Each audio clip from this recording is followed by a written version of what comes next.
Hello there and welcome to Football Everyday. I'm Zach and in the studio with me I've got my usual Football Everyday crew, Mr. Sean Orange and Randeep Singh. They're here to talk about all things World Cup of course, but before we start, just want to give our contest a wee mention. You want to win yourself a pair of the latest Adidas Battle Pack footwear worth up to 800 ringgit, as well as some sold out dining vouchers. Dead easy. Send a video selfie of yourself and your pals enjoying the World Cup. Send it to football@thestar.com.my or Twitter us at switchup.tv and be a very happy camper with all your Adidas gear indeed. Brilliant stuff. Alright, well last night, another amazing night of football. I tell you, this World Cup keeps on giving me lots of pleasure indeed. Now Sean, first matchup last night was that not so thrilling encounter between Belgium and Russia, which finished up 1-0. Now, what do you think of the Belgians, mate? They haven't lived up to the hype, have they? Well, they haven't played as well as most people think that they can play. But I think they've kind of got the job done. Yeah, it's a very nervy encounter, that one, Sean. Well, absolutely. But I think the important thing for them is to get the result, get the points in the bag. Once the points are in the bag, then what you got to look to is just settle yourself a little. I think that's what they're doing quite nicely, actually. Okay, well, you know, it leaves that group with Belgium very firmly in pole position. Now, what do you think of this team, Randy? Because, you know, everyone was hyping them. And then...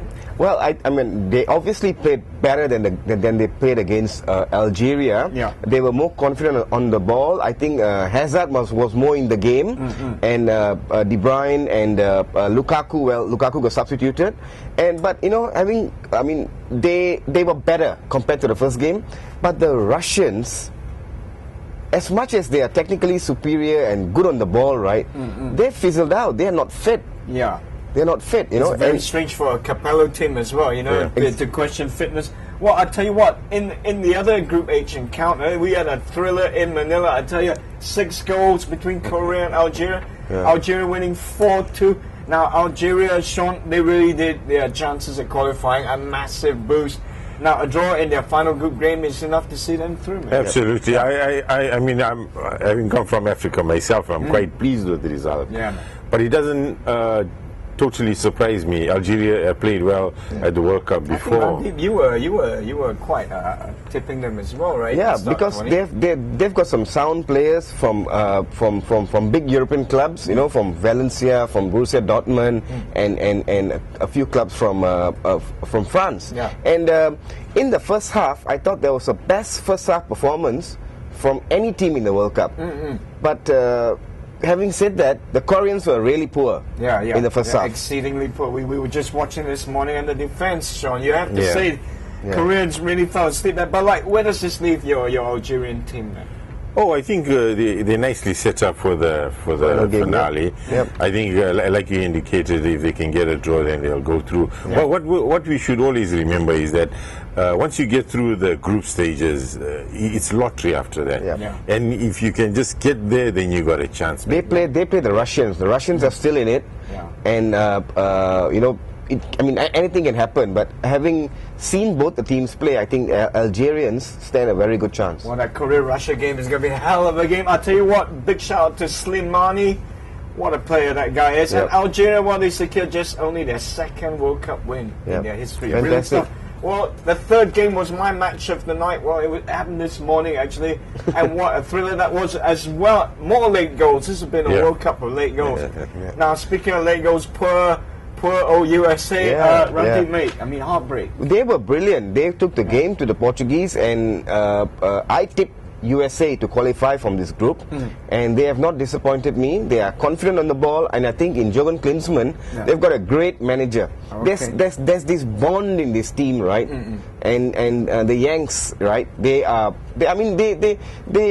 play well. They know they know how to pass the ball, they were kind of canny, right? They weren't just a hoof and run. Well, Sean, mate, just quickly, Group G shaping up very nicely, all to play for. Basically, the US, they're going to have to play Germany. Draw would do them. Keep an eye on the Portugal-Ghana game now. Group G, mate. I mean, tasty or what? Yeah, it's a nice one. But I'd like to just touch on what Randeep was going on about. I don't think the US are through yet, so I don't think one should get too excited about that. And I don't think, having said that, I don't think you should kind of just leave Portugal out of it completely. Well, they saved themselves. We're going to save ourselves with a little break. When we come back, we got loads of more matches to talk about happening tonight. So keep it here on Football Every Day.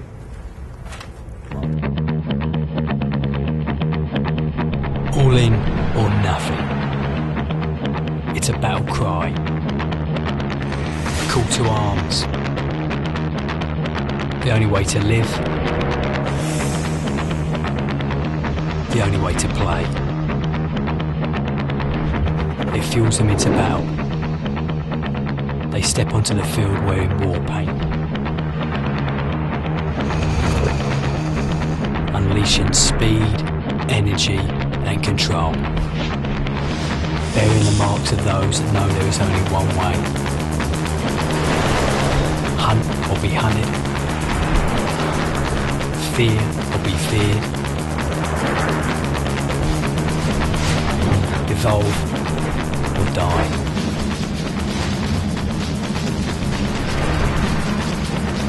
Black or white.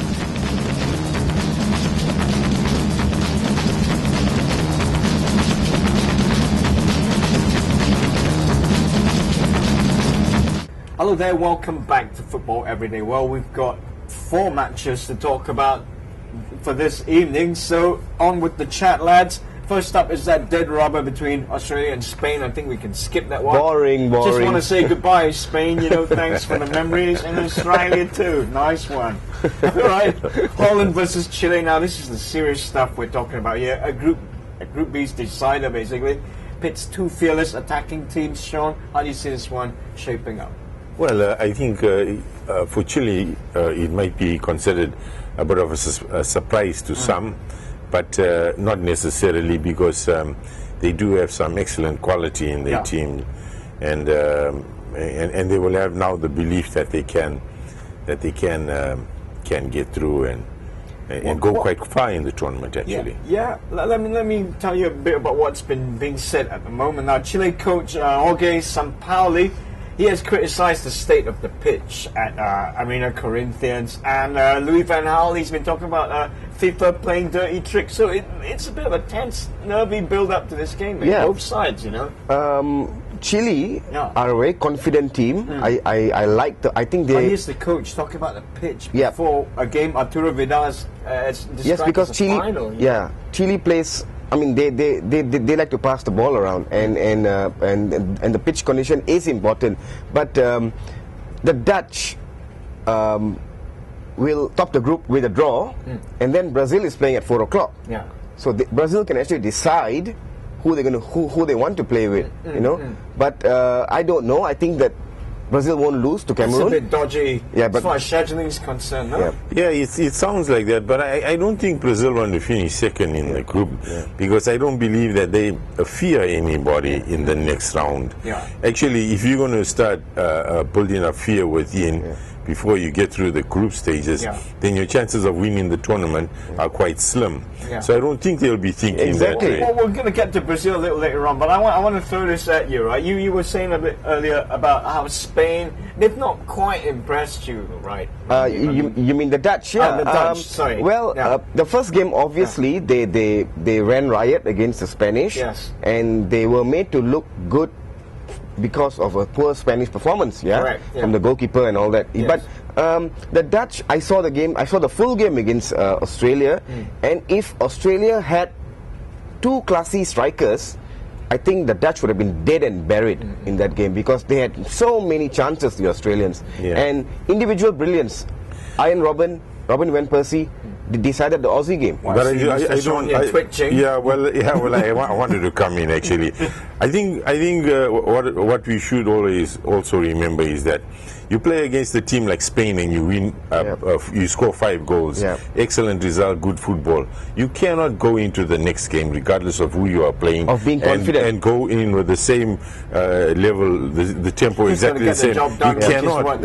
So I think if anybody is thinking about writing off Holland or trying to say that they're not good, or do it at your own peril, mate. But do it at your own peril. Holland is a good team. Holland is a good team, but I think Chile is a better team. All right, well, all will be revealed tonight, lads. We got to touch on Brazil because there is tension in the Brazilian camp.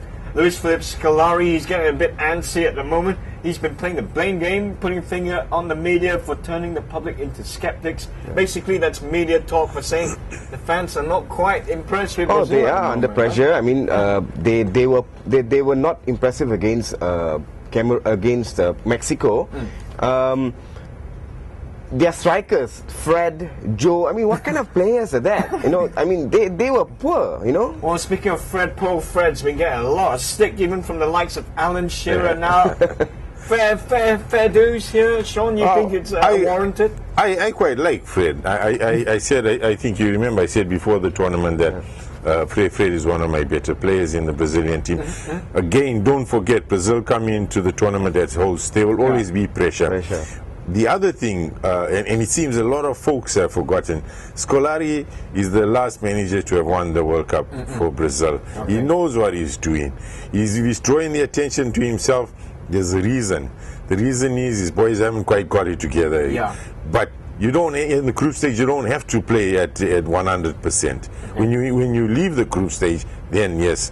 And I don't think, like I said earlier, I don't think Brazil are looking to finish second in this group. Okay, well, fantastic. We just got to really rush this along. Just got one more game to look at. Now, Croatia, Mexico, quickly, lads. Mexico only need a point to progress, but apparently they are going for a win. Now, Croatia, they're a tasty team. They got Mandzukic back in the side, Modric as well. How do you see this one shaping up quickly, though? It will be. It looks like it will be a tough game. It will be a closely fought game, but I think Mexico will take it up. Okay, fantastic. Sorry, Croatians, haven't got time to run the rule over your side, but you know, you ask me, I think this one's going to be a draw. I fancy Croatia score a few goals in this one. Right, it's done for us. Just before we go, I want to give our contest a wee shout out. I'll tell you what, we have a winner. Step up, Mr. Suran Ryan. Really love your selfie here. Look at that. A beautiful montage of World Cup thrills and spills. Now, Suran, you've just won yourself a pair of the latest Adidas Battle Pack footwear. Now, if you want to be as lucky as Suran, all you have to do is send a selfie or a video selfie of yourself and your pals enjoying the World Cup. Send it to football@thestar.com.my, or if you're a Twitter sort of guy, tweet us at switchup.tv. All right? It's that easy. Until tomorrow, thank you very much, gentlemen. Cheers. This has been Football Every Day. See you tomorrow.